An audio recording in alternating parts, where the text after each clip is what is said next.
Hello friends, कैसे हैं आप सब लोग। स्वागत है आप सभी लोगों का हमारे इस यूट्यूब चैनल। इसका नाम है सर। जैसा कि आप लोगों को पता होगा कि आपका 29 फरवरी को बोर्ड एग्जाम है, तो उसके लिए हम आपके लिए कुछ अलग हटकर आपको एक मैं सीरीज स्टार्ट करने वाला हूं और इस सीरीज की ये पहली वीडियो है। इस वीडियो में आप लोगों को बायोलॉजी के मोस्ट इंपोर्टेंट क्वेश्चंस देखने को मिलेंगे।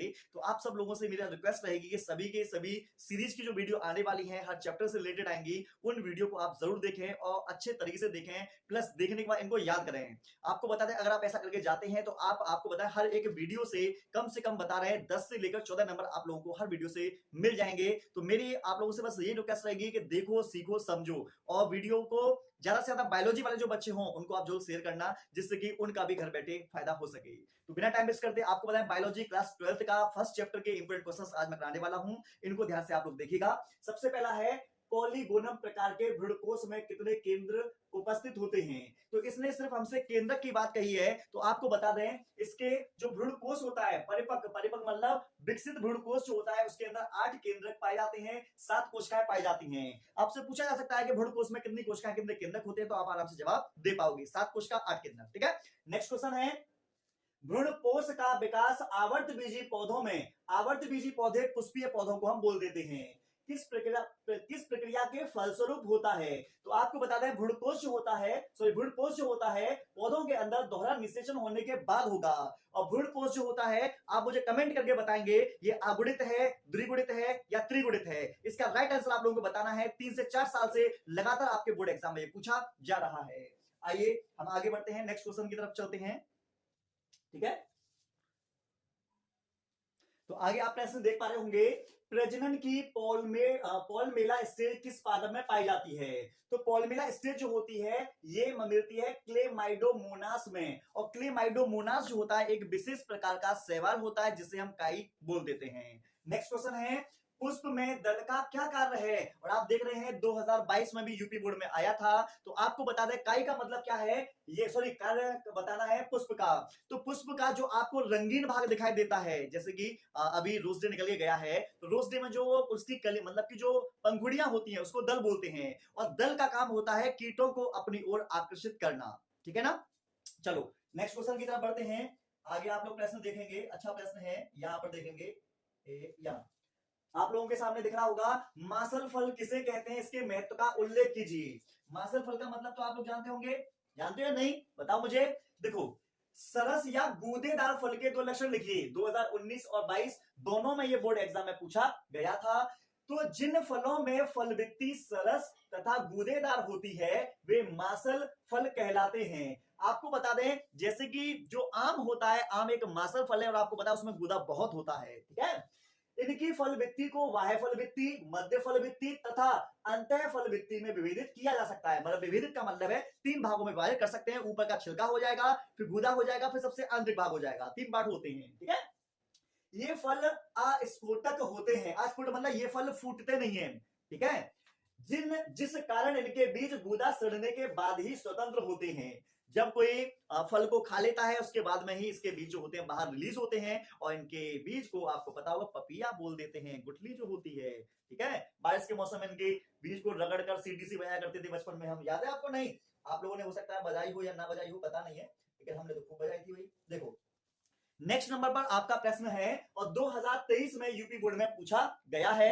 वेरी वेरी इंपोर्टेंट क्वेश्चन है। आइए देखते हैं, अनुन्मीलिय परागणी पुष्पों में परागण के प्रकार को स्पष्ट करो। तो आपको बता दें, ये वाला जो क्वेश्चन है, इस तरह के क्वेश्चन जो लॉजिकल क्वेश्चन है, कॉन्सेप्ट वाले क्वेश्चन है, ये वाले बहुत ज्यादा बोर्ड एग्जाम में पूछे जाते हैं। ऐसे प्रश्नों को आप ज्यादा से ज्यादा ध्यान देना और ऐसे प्रश्नों को ही याद करके जाइएगा। ठीक है। देखो, कुछ द्विलिंगी पुष्प ऐसे होते हैं, द्विलिंगी पुष्प मतलब इनमें पुंकेसर और स्त्रीकेसर दोनों पाए जाएंगे, जो कभी नहीं खिलते। मतलब ये ऐसे फूल होते हैं जो कभी खिलते नहीं हैं। ऐसे पुष्पों को निमिलित पुष्प या अनुन्मीलिय परागणी पुष्प कहते हैं। मतलब निमिलित पुष्प भी इसी को बोलते हैं और अनुन्मीलिय परागणी पुष्प भी इसी को कहा जाता है।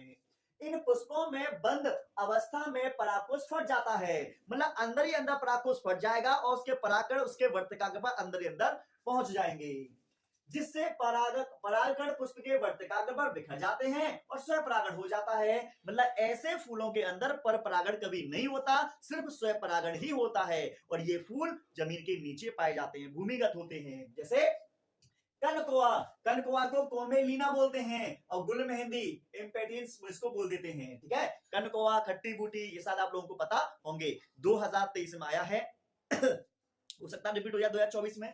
और इसी से संबंधित एक प्रश्न और आया था, आपके सामने दिखाई दे रहा होगा। 2023 में ये प्रश्न आया था और ये दूसरे सेट में आया था, ये दूसरे सेट में आया ऊपर वाला, ये दूसरे सेट में आया था। देखो, ऑक्सेलिस और कोमेलाइना कौन से दो प्रकार के पुष्पों का उत्पादन करते हैं, उनका नाम बताओ। तो देखो, कुछ पौधे ऐसे होते हैं जैसे ऑक्सेलिस और कोमेलाइना, ये फूल के नाम है, ये एग्जांपल है। जो ये वाला था कनकोआ, ये देखो कोमेलिना दिखाई दे रहा होगा, तो ये वही है, ये कोमेलिना। ठीक है, ये दूसरा नाम ले लिया इन्होंने।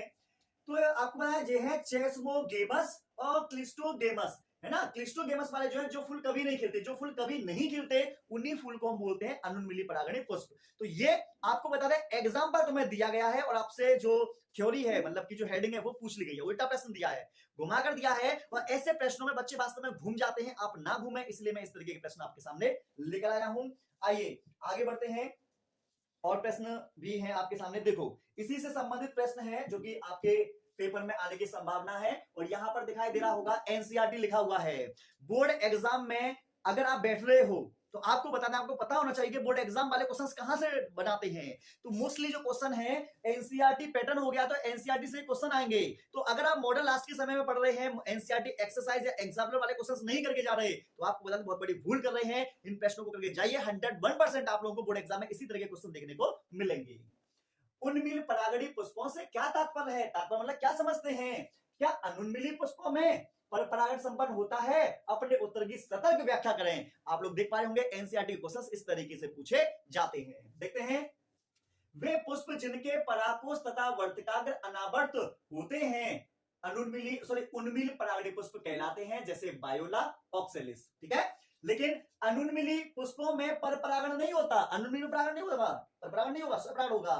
अनुन्मिली पुष्प अनावर्त नहीं होते, अतः इनमें परपरागण संभव नहीं होता। जब परपरागण नहीं होता, इसका मतलब इनमें स्वपरागण होता है। इस प्रकार के पुष्पों के पराकोष वर्तिकाग्र पास पास स्थित होते हैं, पास पास में होंगे, पराकोष पड़ जाएगा, वर्तिकाग्र पर इसके जो परागण होंगे वो पहुंच जाएंगे खुद से। ठीक है, पराकोष के स्फुटित होने पर परागण वर्तिका के संपर्क में आकर परागण करते हैं, अतः अनुन्मिलीय पुष्प स्वपरागण ही करते हैं। मतलब इनमें स्वपरागणी क्रिया होगी अनुन्मिल वाले में, पर परागण इनमें नहीं होता। आपको बता दें, इसका आप स्क्रीनशॉट ले लीजिए, इंपोर्टेंट है, बोर्ड एग्जाम में ये आप लोगों का छपेगा। ठीक है, बाद में मत कहना कि सर ये क्वेश्चंस कहां से आ गए, तुमको मैंने खुद दिखा दिया। अनुन्मिली परागणी से 2023 में 2 बार प्रश्न बन चुका है। आइए, कुछ आपके सामने प्रश्न है, और ये प्रश्न 2022 और 2023 2 साल से लगातार आ रहा है, और 2024 में भी आने की पूरी संभावना है। देखो, बीज पत्राधार, बीज पत्रोपरिक में अंतर। तो इन दोनों में अंतर क्या है, पहले देखते हैं। बीज पत्राधार में बीज पत्रों के ठीक नीचे मूलांकुर के ठीक ऊपर स्थित अक्ष का भाग बीज पत्राधार कहलाता है। तो मूलांकुर के ठीक ऊपर जो, ठीक है, मूलांकुर के ठीक ऊपर जो स्थित अक्ष होगा उसी को हम बोल देंगे बीज पत्राधार बोलेंगे। ठीक है, बीज पत्रोपरिक प्रांकुर के ठीक नीचे का भाग बीज पत्रोपरिक कहलाएगा। तो ये प्रांकुर के कहां मिलेगा, ठीक नीचे मिलेगा। कहां मिलेगा, नीचे मिलेगा, बीज पत्रोपरिक बोलेंगे। इसकी समाप्ति मूल शीर्ष में होती है। मूल शीर्ष का मतलब जड़ के सबसे नीचे वाले सिरे पर होगी। ठीक है, और इसकी समाप्ति प्रांकुर में होती है। प्रांकुर मतलब उसका ऊपर वाला तना है, उसके ऊपर वाले भाग में। प्रांकुर से आगे चलकर पत्ती और तना बनेगी, और मूल से आगे चलकर जड़ का निर्माण हो जाएगा। मूल का मतलब जड़ होता है। ठीक है, आगे बढ़ते हैं। आपके सामने एक प्रश्न और आ गया है, और ये पेपर में आने की पूरी संभावना है इसकी, देख के जाना।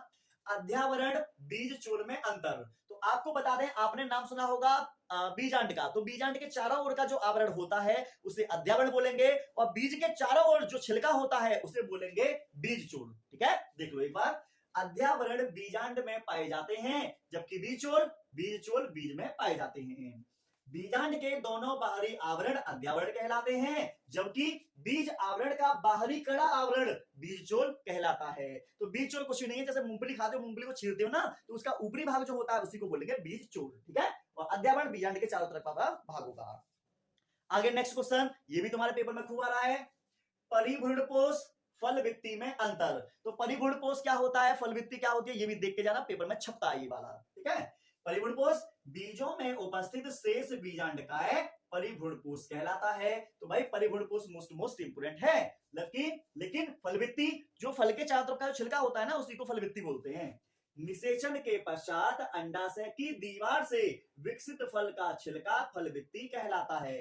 तो फल का जो छिलका होगा वो फलवित्ती, जैसे आम का छिलका होगा, सेब वगैरह का छिलका देखा, उसी को फलवित्ती बोल देते हैं। ठीक है, चलो नेक्स्ट क्वेश्चन देखो, 2023 में छपा था। परागकण क्या है, इसका नामांकित चित्र बनाइए। कभी कभी परागकण का भी चित्र आ जाता है, हो सकता है कि आपने ना बना रखा हो तो देख के जाइएगा। परागकण पौधों की सूक्ष्म जनन इकाइयां हैं। तो सूक्ष्म जनन इकाइयां क्या है, परागकण है, जो अपनी ही प्रजाति के पुष्प के वर्तिकाग्र पर पहुंचकर निषेचन का कार्य संपन्न करती हैं। तो निषेचन का कार्य कौन करेंगे, परागकण करेंगे, क्योंकि परागकण के अंदर जनन कोशिकाएं मिलती हैं, जिसके परिणाम स्वरूप फलों का निर्माण होता है। निषेचन होने के बाद ही फल बनते हैं। ठीक है, और इनके बीजों द्वारा नवीन संततियों का निर्माण होता है। क्या होगा, नवीन संततियों का निर्माण हो जाएगा। ठीक है, अब आपको बता दें, यहां पर आपके सामने दिखाई दे रहा होगा ए, ये देखिए, ये दिखाया परागकण, और परागकण का कभी कभी डायग्राम पूछ लिया जाता है, तो डायग्राम देखकर जाइएगा, क्योंकि ये पेपर में पूछा जाता है। तो देखेंगे परागकण के सबसे बाहर वाला जो भाग है, इसको बोलेंगे एक्साइन, वह चोल कहते हैं। वह चोल जो होगा स्पोरोपोलिनिन पदार्थ का बना होता है, जो बहुत ही ज्यादा क्या होगा, ऐसा होता है जो उच्च ताप जल अम्ल क्षार को सहन कर लेता है। ठीक है, जल्दी विघटित नहीं होता, कोई भी एंजाइम इसको अपघटित नहीं कर सकता। ये है इंटाइन। तो आपको बता दें, ये अंतः चोल है, जो कि सेलुलोज और पेक्टिन से मिलकर बनी होती है। बाह्य चोल मोटी होती है, अंतः चोल कोमल होती है।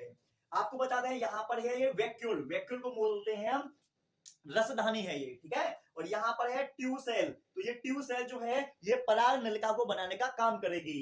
ये ट्यूब न्यूक्लियस है, ये ट्यूब न्यूक्लियस मतलब कि पराग नलिका के केंद्रक है, उसका कंट्रोल करेगा। और ये है जनरेटिव सेल्स। जो जनरेटिव सेल्स होती है, वो समसूत्री विभाजन के द्वारा दो नर युग्मकों का निर्माण करेगा। तो इस तरीके से आपके सामने दिख रहा होगा, ये परागकण है।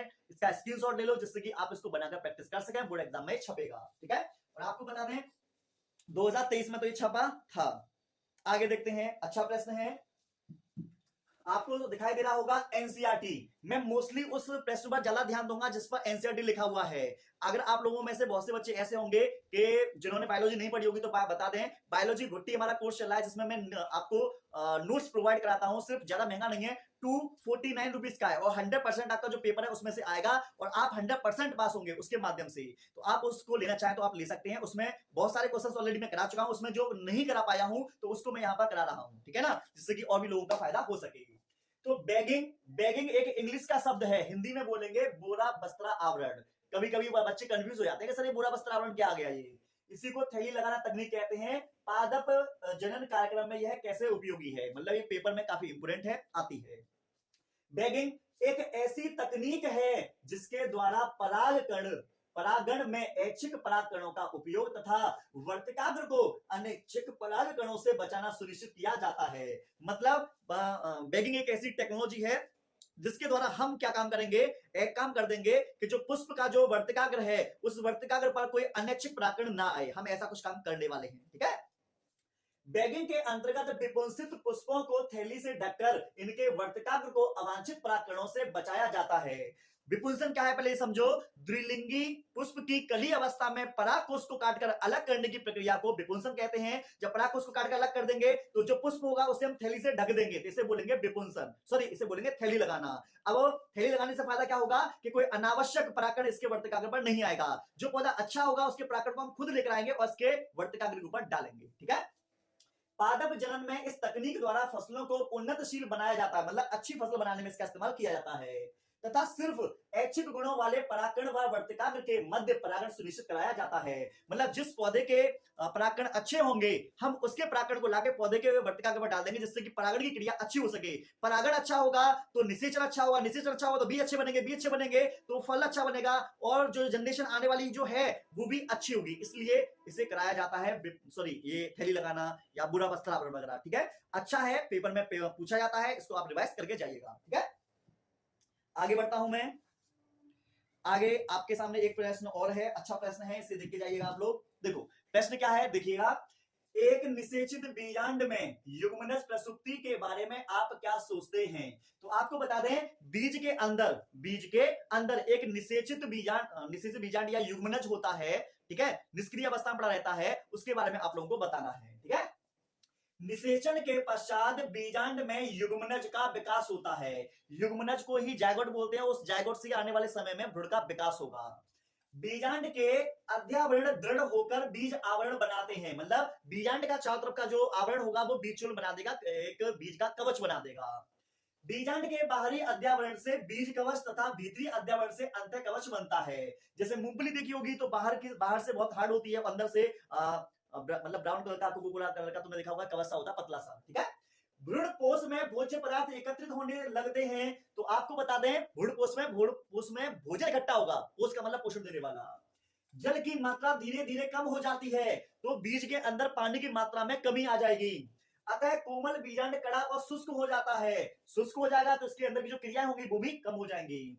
धीरे धीरे बीजांड के अंदर की कार्य की क्रियाएं रुक जाती हैं, मतलब उसके अंदर की जो एक्टिविटीज हैं वो धीरे धीरे कम हो जाएंगी, तथा युग्मनज से बना नया भ्रूण सुसुप्त अवस्था में पहुंच जाता है। मतलब भ्रूण बीज के अंदर होता है लेकिन सुसुप्त अवस्था में होगा, मतलब वो निष्क्रिय अवस्था में है, ठीक है। इसे युग्मनज प्रसुप्ति कहते हैं। पेपर में बोर्ड एग्जाम में आ सकता है युग्मनज प्रसुप्ति क्या है स्पष्ट करो, ऐसा आ सकता है, ठीक है। बीज आवरण से घिरा एकत्रित भोजन युक्त सुसुप्त भ्रूण युक्त यह रचना बीज कहलाती है। मतलब बीज के अंदर पोषक तत्व भी मौजूद होते हैं, भ्रूण भी मौजूद होता है, और आपने देखा होगा कि जब हम किसी बीज को पानी में डुबो देते हैं तो पानी को एब्जॉर्ब करके एक्टिविटी जो कार्य क्रिया रुक जाती है उसको सक्रिय करके बीज से नया अंकुरण आ जाता है, नया पौधा बनना शुरू हो जाता है, ठीक है। चलो आगे बढ़ते हैं। आगे आपके सामने जो प्रश्न है ये लॉन्ग प्रश्न है, इसको आप लोगों को स्क्रीनशॉट लेना है, खुद से पढ़ना है, समझना है। कोई दिक्कत आए तो आप मुझे बता सकते हैं। प्रश्न क्या है? पीढ़ियों का एकांतरण क्या है? यह आवर्त बीजी पौधे के जीवन इतिहास का केवल रेखांकित चित्रों की सहायता से वर्णन कीजिए। तो यहाँ पर आपके सामने कुछ थ्योरी दे रखी है बीज मतलब कि पीढ़ी एकांतरण से संबंधित, इसका आप स्क्रीनशॉट ले लीजिए, एक बार से पढ़ लीजिए जिससे कि ये चीजें समझ में आप लोगों के आ जाए, ठीक है। नीचे आप लोगों को कर दे रहा हूं, स्क्रीनशॉट जल्दी से ले लीजिए, एक बार से पढ़िएगा, रिवीजन करके जाइएगा, हो सकता है कि पेपर में आ जाए, ठीक है। वीडियो बहुत लंबी हो जाएगी, फिर आप लोग वीडियो इतनी लंबी देखते नहीं, इसलिए मैं इसको स्पष्ट नहीं कर रहा हूं। और यहाँ पर आपको दिख रहा होगा, यहाँ पर पूरे अच्छे तरीके से यहाँ डायग्राम दिखाई दे रहा होगा, आप लोगों को दिख रहा है नहीं दिख रहा? यहाँ पर देख रहे होंगे ये पुष्प है, यहाँ एंथर, ये परागकोश है, परागकोश से माइक्रोस्पोरम बना, यहाँ मियोसिस हुआ, पोलन ग्रेन बने, पोलन ग्रेन का मतलब परागकण बने, स्टिग्मा पर आ गया, पोलन ट्यूब बन गई, यहाँ पर संरचनाएं हो रही हैं, पोलन ट्यूब है, स्टाइल है, निषेचन वगैरह होगा, पोलन ट्यूब पहुंच गई, एक बार ये रहा, एम्ब्रियोसेक बना ये रहा, मतलब ये पूरी प्रोसेस दिखाई गई है इसमें। एंडोस्पर्म 3n, जो जहां जहां पर 3n है समझ जाना वो त्रिगुणित है, जायगोट 2n मतलब द्विगुणित है, एग या पोलन ग्रेन ये जो होते हैं जो n है वो अगुणित है। तो यहाँ पर चित्र की सहायता से सब कुछ दर्शाया गया है, तो इसे आप करके जरूर जाइएगा।